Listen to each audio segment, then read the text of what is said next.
and it's a huge bummer there's no sea dogs or anything as part of this time around, but it's just to the teachers out there. As Mary mentioned, I've got a large family. This is my gang here, and just can't thank the teachers out there enough for kind of seeing firsthand with everybody home what an amazing job is being done in this basically 2-day transition to remote-based learning from the classroom. So it's just amazing to watch, and it's been a tough time for everybody. I'm a lacrosse coach in Freeport. It's just killing me to not be out there with the kids also.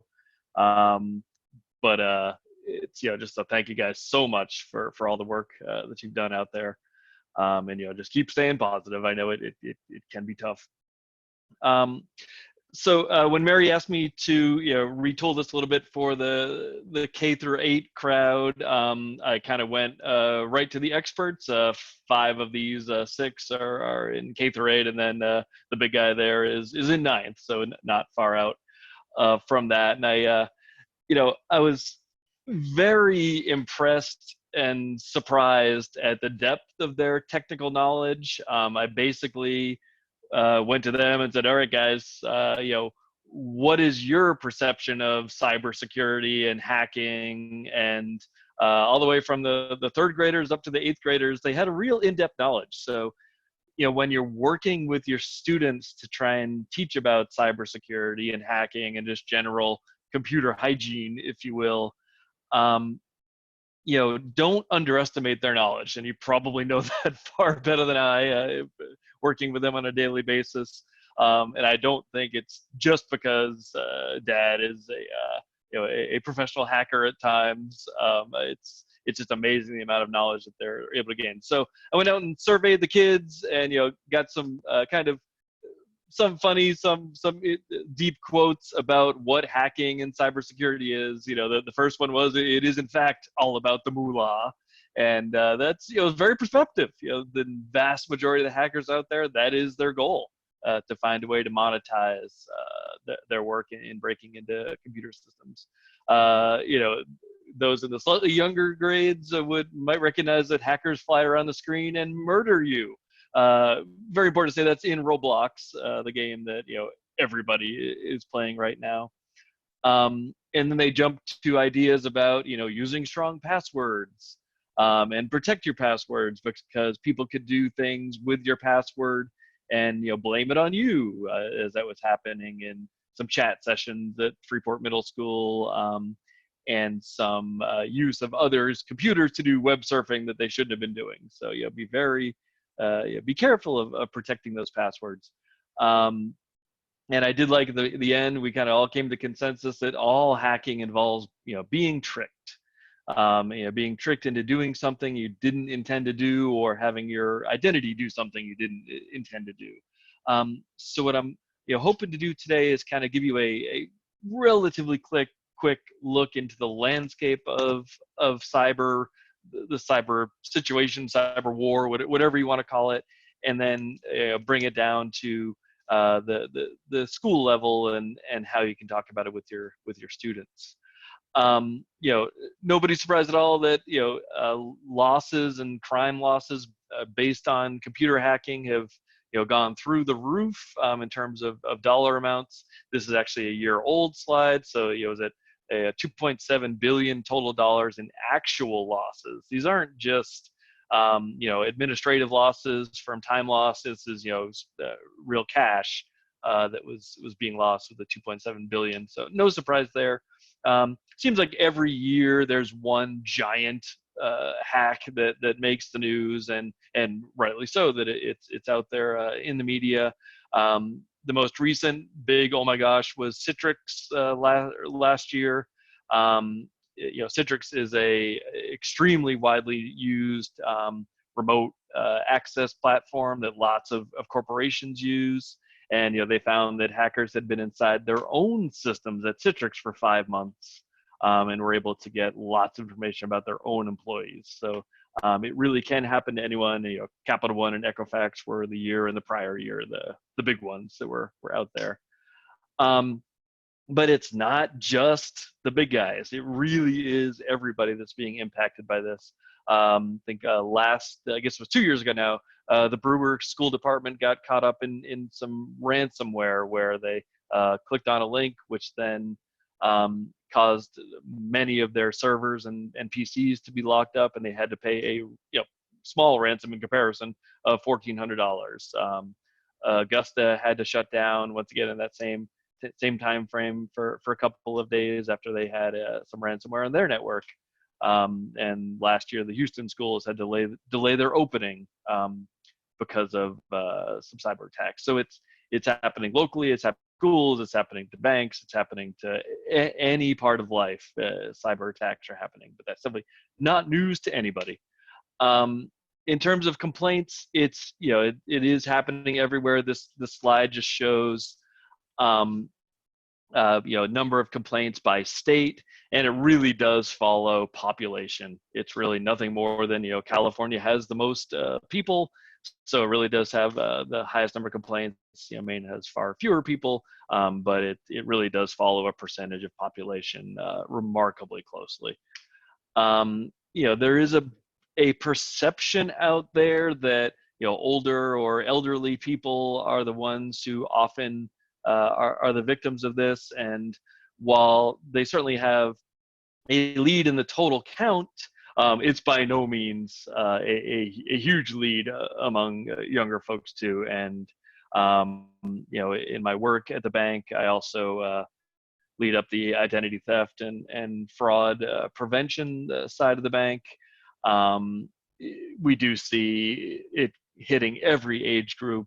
And often the older age groups are caught up in some sort of romance scam where they found lost love on the internet, and end up sending just ungodly sums of cash as part of those scams. But you really see it through all age groups. There's many different flavors of how it happened, and obviously I'm not going to go through all of these. But I'll go through a few of them that we see very often in Maine, and things you can talk with your students about, kind of bring it home there. One thing that I think is important to discuss with your students is the idea that hacking doesn't necessarily have to have a negative connotation. I've been lucky enough to go to the DEF CON hacking conference in Las Vegas a few times. And if you ever want to be both terrified and fascinating, it's an amazing conference to go to. Just some of the most amazing minds you'll ever run into there.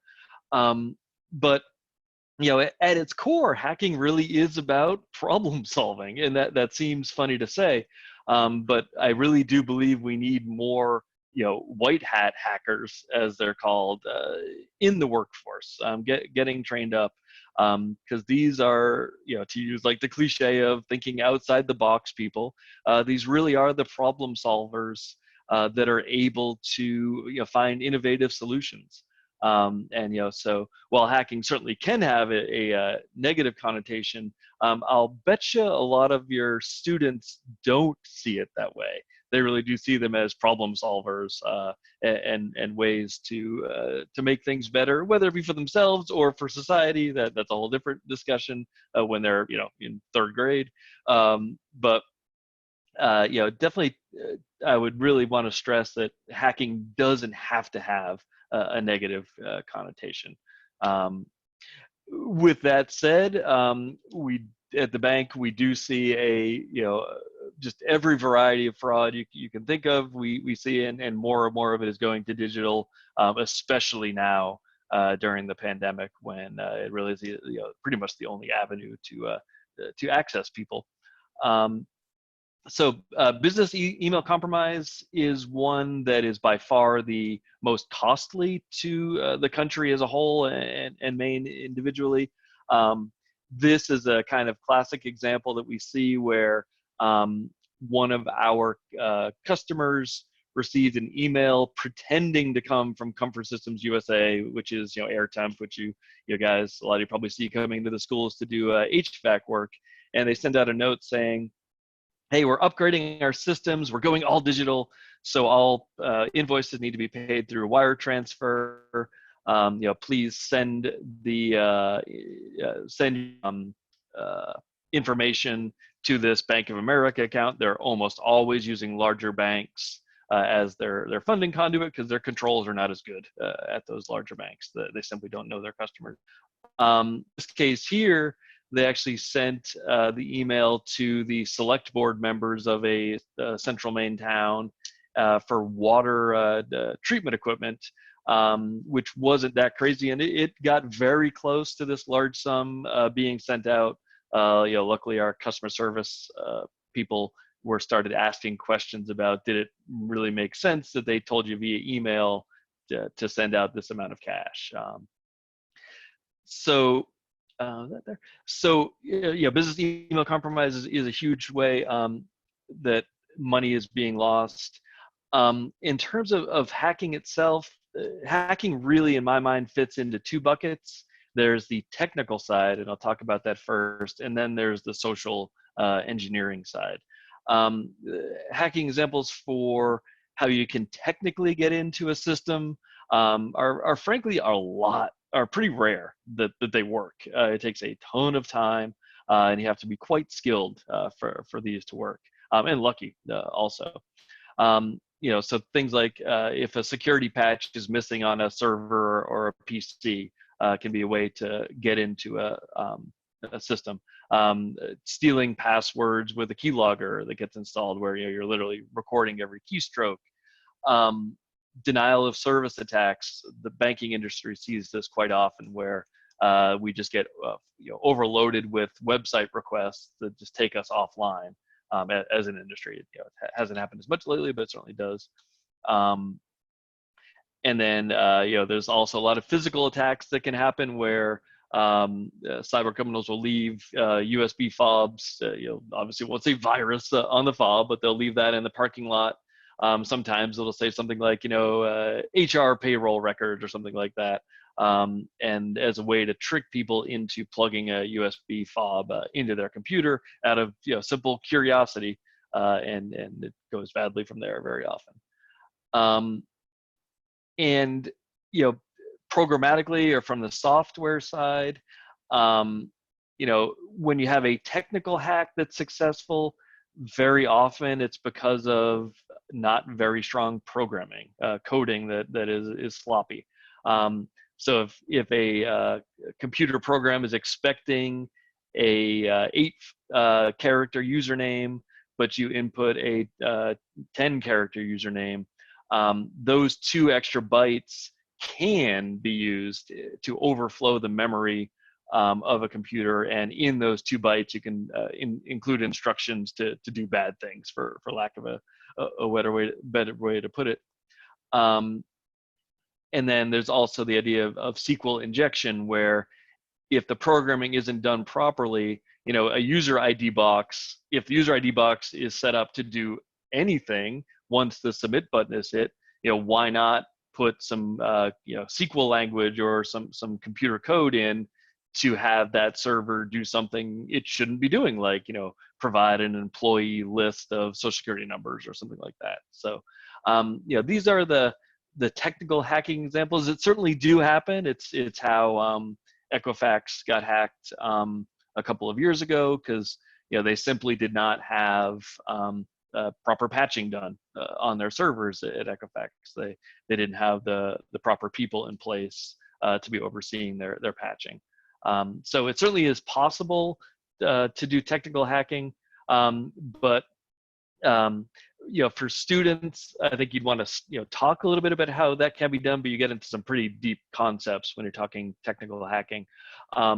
So phishing and social engineering is probably something to be a lot easier to teach to students, because they're going to have seen this a lot more. I was blown away talking with the little guys about Roblox, and how they so often do see hackers either in the chat boxes of Roblox, or right on getting into the servers themselves at administrators, and trying to steal basic worlds and different mods that come with it, which can be quite valuable, both monetarily and personally to the kids.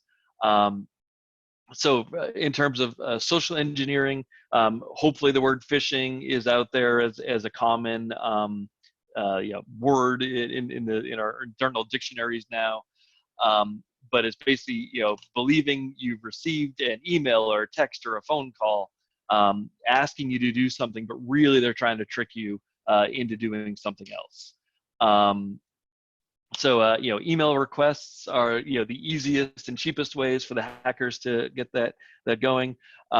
This is from a title company up in Machias that received an email that they said it's this email anyways, and it was a pretty interesting example of social engineering and hacking.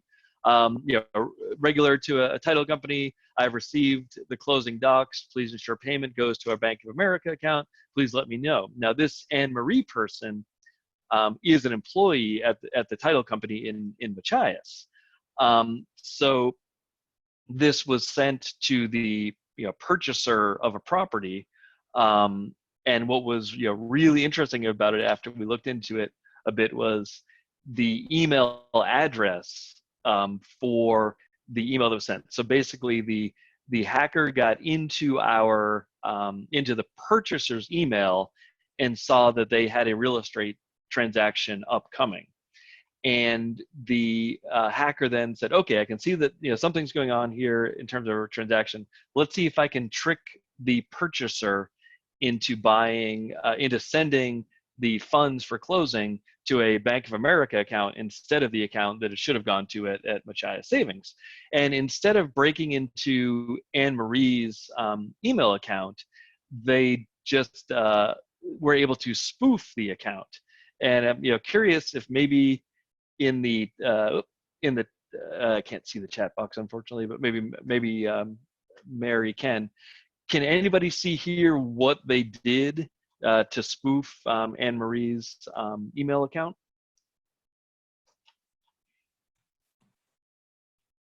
And oh, there's the chat box. I've got some answers if you want me to share them. Yeah, I can see them. Yeah, sorry, I wasn't hitting the chat box. I can see that. So, yep. Great. So yeah, so they put the R and an N together, and were able to register that account. And boy, an R and an N together look an awful lot like an M. And luckily, this one was caught because the purchaser of the property called the title company and said, "Hey, I'm actually a Bank of America customer, and I know we can get our wire fee waived. And I'm actually in the branch of Bank of America right now, so can you get the wire fee waived so I can send you that and save the $25?" Obviously, if they'd gone through with it, they would have lost the $70,000 or $80,000 that were involved in the purchase. So luckily that call was made, but this is obviously very clear on the screen. On an email, it's a lot harder to see that those letters are together. But kudos to all of you that saw this on the screen, and thank goodness in this case that the purchaser called the title company. So that's the most common thing we see on the banking side is business email compromise with title companies. A frightening amount of money is lost and almost lost during those. The next issue that we see a lot more lately is with gift cards. If you hear any transaction, anything involving payment with gift cards, it's a scam. It's amazing how often we see customers get fooled by gift card scams. It's ramped up, unfortunately, during the COVID pandemic times, mostly just because there's a lot more people desperate for work, or really desperate for money. So they either get fooled in a work from home scam where they get overpaid for their work from home scam, and then they're asked to repay the overpayment in gift cards. Obviously, the overpayment never actually clears, and thousands of dollars have been lost through these kind of scams. So anytime a gift card is involved, it's a scam. let's see. Oops, there's the next one. How are these email account passwords, being stolen? Like in that Machias title example, at some point that land purchaser was, had their email account compromised. Usually it's through phishing links that say, hey, you have a document you need to view. Please click on this link and then enter your email address and password. And instead of being at the actual site, you're at a fake site that looks an awful lot like the real site. So kind of a lesson to share with your kids and with your, with yourselves and your families and your parents is, never respond to an email with a user ID and a password if it wasn't expected, and really never share your password with anybody. So let's see. This is another example of, whoop, this mouse is a little funny. Another example of issues where you can receive a document to view, and this document can either be set up to try and steal a password from you, or download a virus or malware, as it's called, onto your PC. Another issue that we get called about quite a bit at the bank, and I for whatever reason seem to get a lot of calls on my personal line about tech support scams. And if we were in person, I'd ask you, hey, does anybody recently got a call from Microsoft or Apple that they detected something weird on security and they need to come in to fix it?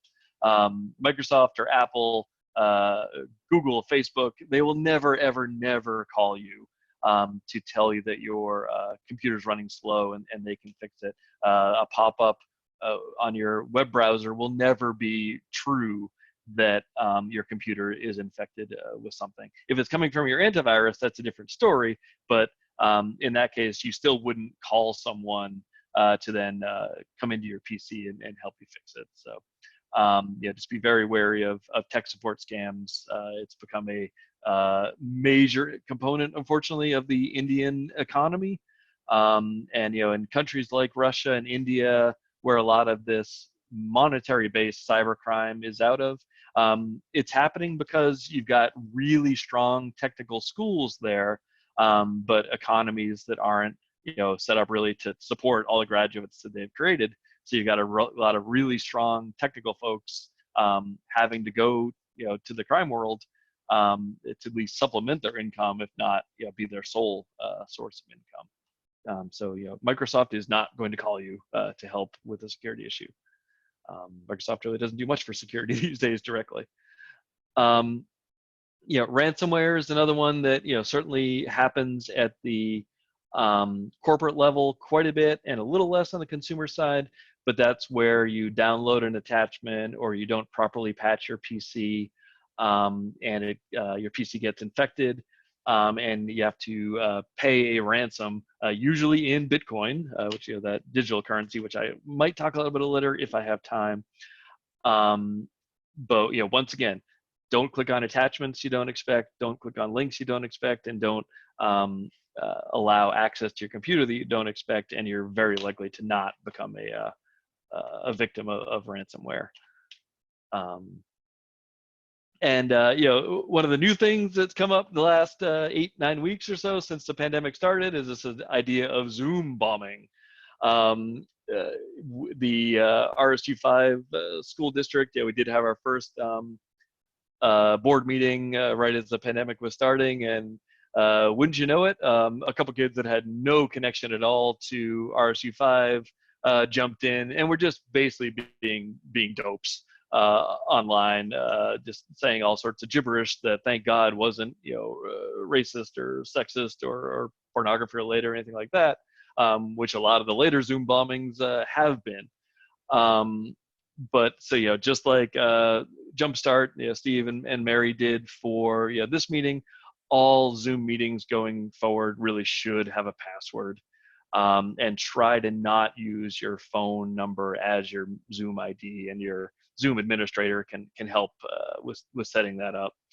Zoom's a great tool. There's been some concerns about the security of Zoom out there, but it would take a lot of things to come together for the security concerns of Zoom to really cause a breach or cause an access issue. And by the end of this month, Zoom will have implemented security that's going to really be better than anybody else out there. And if you can install that Zoom client on your desktop instead of using the browser version, it is going to be more secure than using the browser version. They're both okay, but the client is definitely better. But definitely use those passwords to help stop with the Zoom bombing that's come up. Let's see. Yeah, it seems like way back now in 2017, and it's getting to be that way with WannaCry. WannaCry was as close to a international disaster that has happened in hacking, where in the blink of an eye, a virus, kind of like a PC pandemic, was leaked almost definitely by the North Koreans. Okay, we're going to say it. It was by the North Koreans, and they appear to have created something and then let it go by mistake.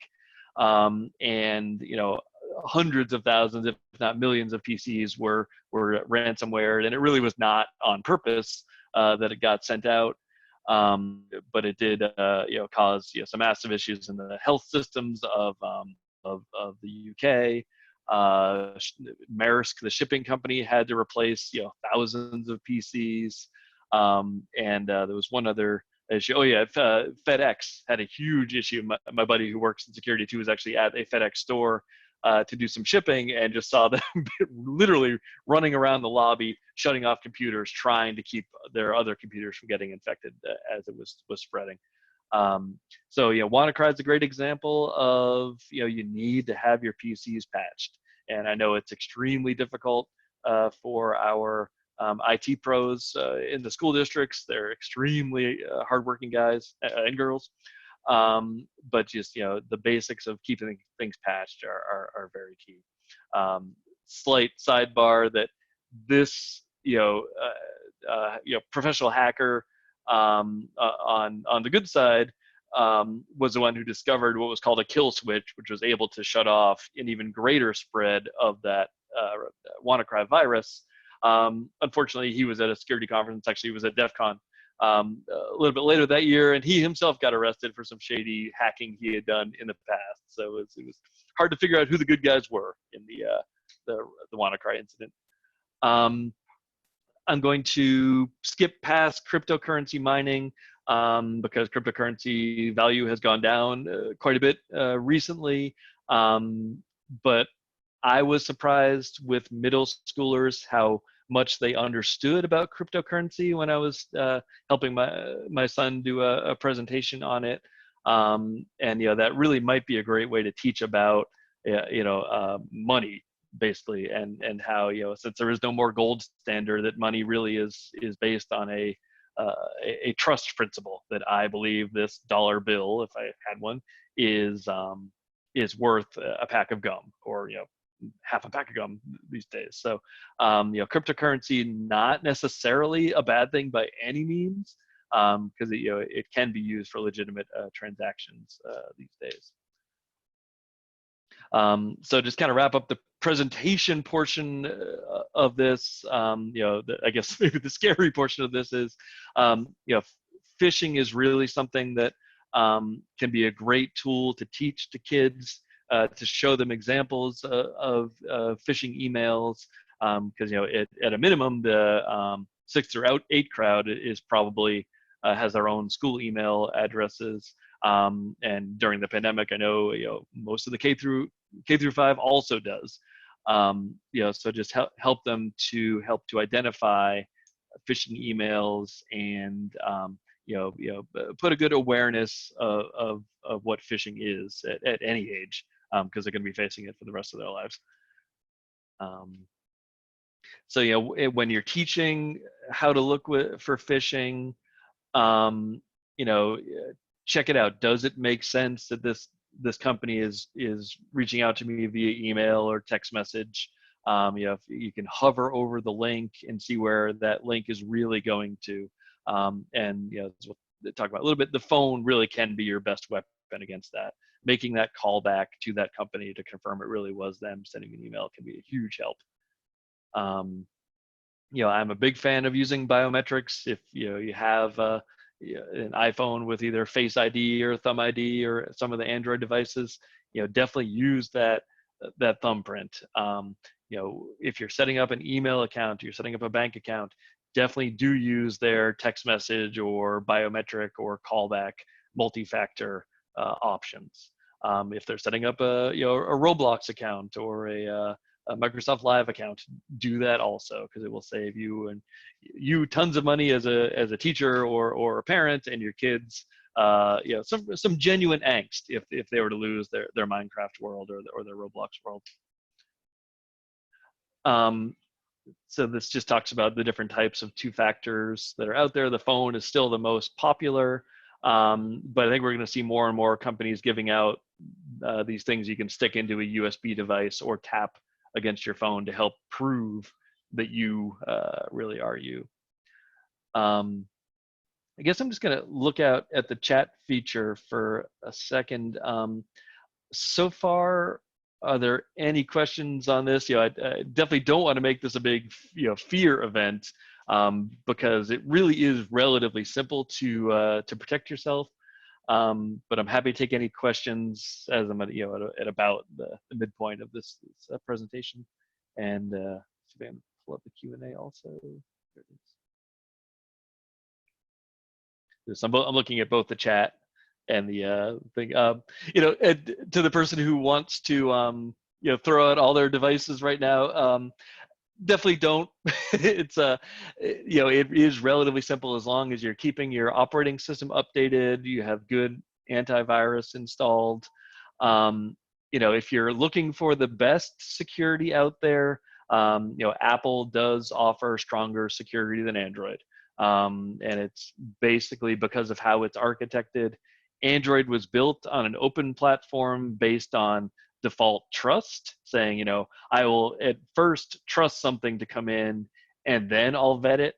Whereas for Apple, they say, I'm going to trust nothing until you prove that you're trustworthy in terms of coding. And that's a bit of an oversimplification, but it also holds true that Android has had far more security issues than Apple iOS. And Windows has certainly gotten much better. But it's still the biggest target out there because the vast majority of the world is still running on Windows. I think the most important thing about what kids need to know in response to Sammy's question to know about cybersecurity really is to protect your social identity as much as possible. Whether that is user IDs and passwords or something part of it, but don't overshare on social media. We've seen just too many times, with my own kids and seeing what's going on at middle school. Just the amount of oversharing that can happen, whether it be through a school-wide email or a school-wide chat group. You really, that stuff really is written in permanent ink, more than practically anything. So be super careful on that as they get a little older.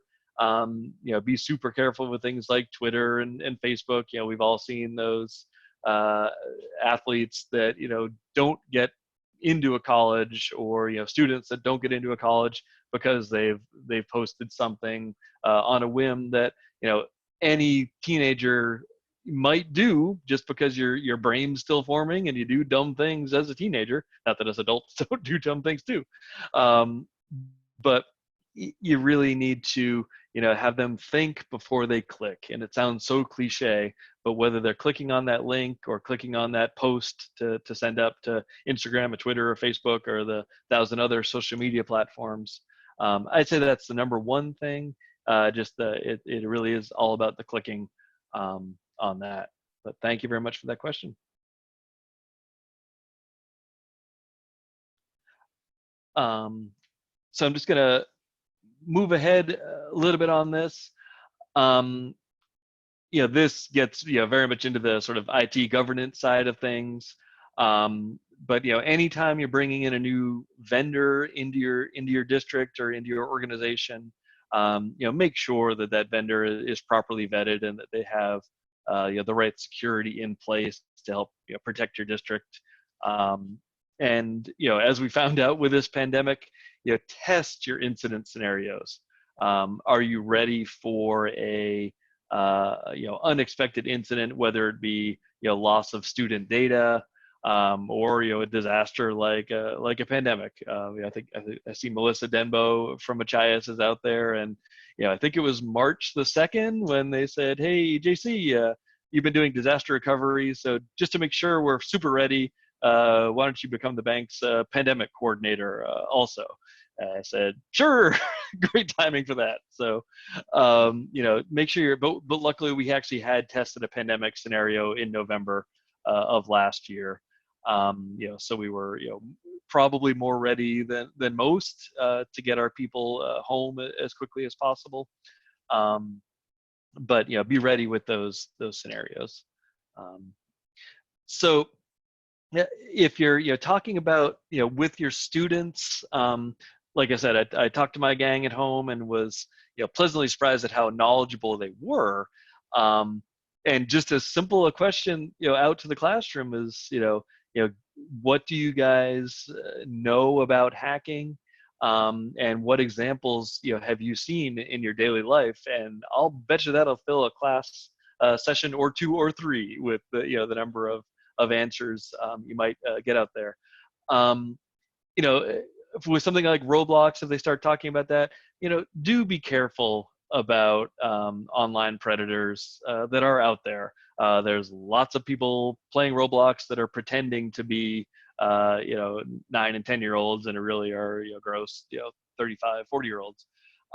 So just be careful with that, and talk to them about not going off into private chat rooms and never providing your address and your physical address and phone number, and so just be careful of that, because it is happening. Try not to be too fearful, spreading too much fear type ideas, but this is one that is real.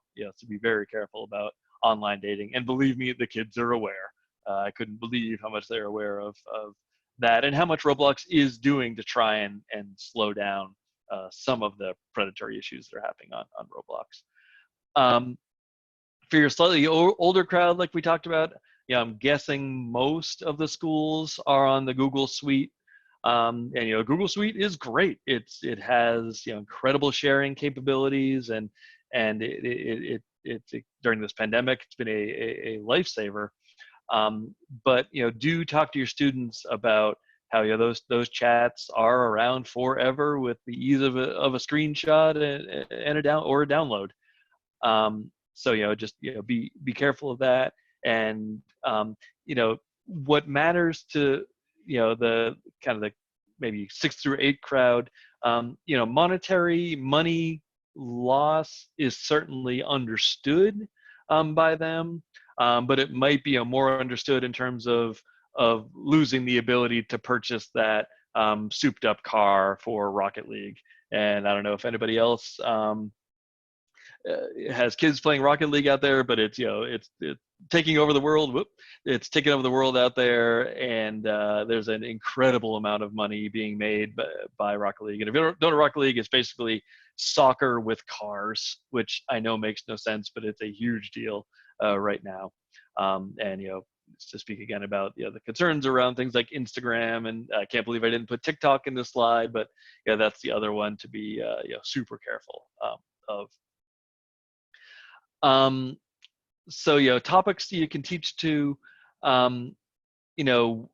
what is important. And I'm not a professional teacher by any means, although I did do a year of teaching English in China, so I've got a little classroom experience. But talk to the students about what's important to them online. Kind of at the bank, we build a framework of what are our data crown jewels that we're trying to protect, and then we say, well, what controls do we have around those crown jewels to try and protect them? You can do exactly the same things with the students. Find out first what's important. Make it personal to them that they're protecting their Roblox and their Rocket League and their TikTok accounts, and then talk about how can you protect that in order to both protect that thing, which is intrinsically important to them, and also as teachers and parents, the safety aspects are become one and the same, because they really are the same protection techniques. So talk to them about links and passwords. There's a couple links at the end that are safe links at the end of this presentation that have some good examples of how to look for malicious links and attachments and text messages. Implore them to not share their password, and maybe set up an example of how you could pretend to be somebody else if you had their password. If you're getting a new device, like an Alexa or a new tablet or something at home, make sure those default passwords are changed to something that only they know, and maybe only they and their parents know. And make sure that updates are happening. And I know I keep talking about updates and patching, but it is so crucial to security.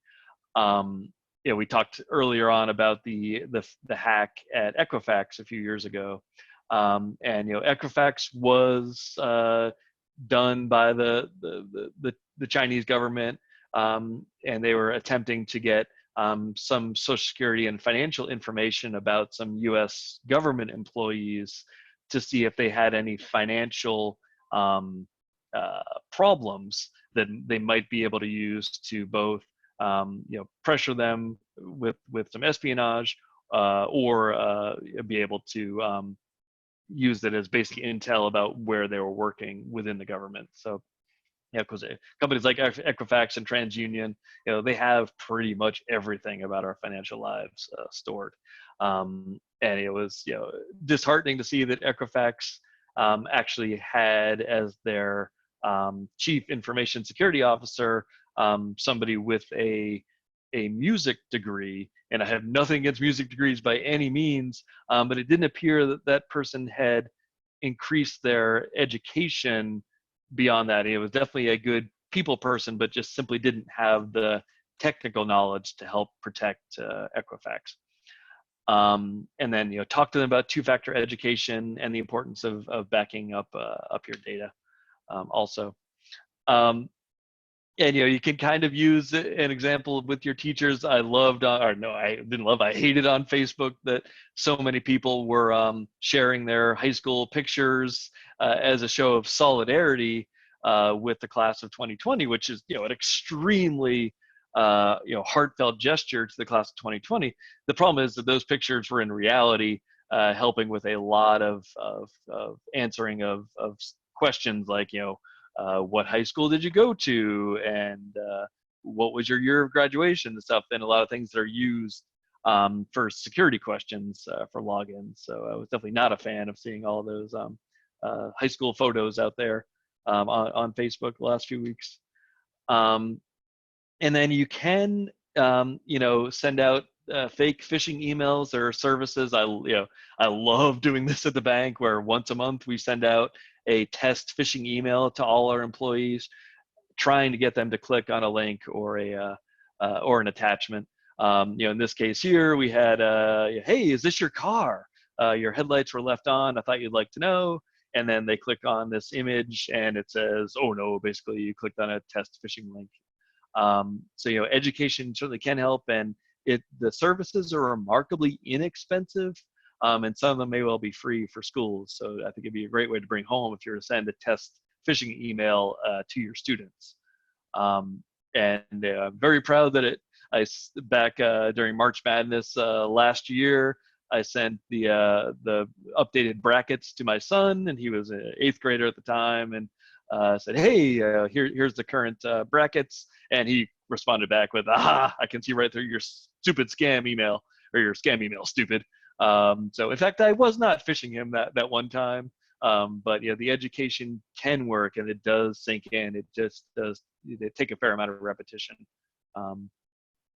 So to kind of wrap things up here, before there's any other questions, really have those discussions with your students about basic cyber hygiene. Test your students with some phishing emails. I think that would be awesome to try. And kind of sorry to all the IT directors out there for the schools, but if your school, at least for the teachers, if your school emails don't have two-factor, where when you set up an email account for your school, you have to respond to a text message to prove that really are you when you're logging in. You might want to nicely ask your principal or your IT director why two-factor isn't in place for email. It really is a huge way to help stop email account takeovers that we talked about. StaySafeOnline.org is a really great resource that has broken down into adult and different age groups with tips on cybersecurity. So I think that'd be a great place to get some slides for use and materials for use in the classroom. And that's pretty much my formal presentation. I'm just going to look over at the questions. I'll just look at Maria's first with questions about Xbox and Nintendo Switch. Those in general, do have security updates, so certainly not as much as PCs and those type of things. Definitely keep them patched. If you can have a guest network at your house, most routers, Wi-Fi devices do have the ability for a guest network. I would definitely put that type of device, your Alexas, those type things on those guest networks, just so they don't have access to your home computers that might have your tax returns and your banking information and those type things on it. And if you're working in a corporate environment, I strongly recommend using what's called a VPN. It's a virtual private network. So that basically means there's a secure tunnel between your computer and your computer. That's what the bank has had in place for several years now, and it's made me sleep a lot easier knowing that we have a connection with that's secure with all of these remote workers that we have at the bank. Just looking over at the chat functions. In terms of, I didn't talk much about antivirus, and I probably should have mentioned it a little more. It is a very key portion of stopping the vast majority of viruses and malware that's out there. Really, any of the commercially available products, whether it be McAfee or Symantec or Trend Micro, are going to be great. The only one that I hesitatingly say probably should avoid at this point is Kaspersky. There's just too much concern around Kaspersky, even though it genuinely is the best at picking up viruses and malware. There's just too much concern around the Russian basis of them at this point for me to be able to recommend them. Although one of my best friends in the world was a long-time Kaspersky employee. It's just a little too difficult. But McAfee and Symantec and Trend Micro are all very good. And if you're a Comcast customer, I know they have that free as part of your internet bundle, so definitely take advantage of that. I'm not sure if Spectrum has that also. So great. And that I could go on for days. I hope it comes through how much I enjoy this subject, and being able to share with it, share this side of it is a lot more fun than working on updating policy, which I do spend a fair amount of my time at the bank doing also. But it's I really appreciate the time, and if there are any last questions, I'm definitely happy to answer. Otherwise, I will throw it back to Mary, and really appreciate your time. It's nice to be able to do a little something different, as 8 weeks of working at home has not been fun for anybody. So. Absolutely. Thank you so much, Jeremy. I think the last question in the Q&A was asking about any online resources around cryptocurrency that you might suggest. Is there any one online tool or resource that you've come across, or perhaps a follow-up? Yeah, I can do a follow. I'll send something your way, Mary. That'd be on great. That. And it's a fascinating subject that it's not all bad. It really isn't, but it's like anything else, you just got to make sure you're working with the right people on that. Great. Well, Great. thank you so much. That's all. I don't see any additional questions in the chat. But thank you so much, Jeremy. We really do appreciate you being here. And I think it's just great information. And I hadn't heard the threat of the high school picture. I'm glad that mine didn't have my alma mater in it. But that's a great point. I think that, being really careful about those things, or, completing the quizzes, like if you were an animal, what animal would you be? Those kinds of things. I think people are always needing to be reminded, regardless of age, to kind of steer clear of those efforts and those kind of social media activities. Yep. With social media, remember, we are the commodity. We are what's being sold. So yeah, be careful what you're selling out there. That's right. Thank you, Jeremy. Thanks so much. Thank you all so much.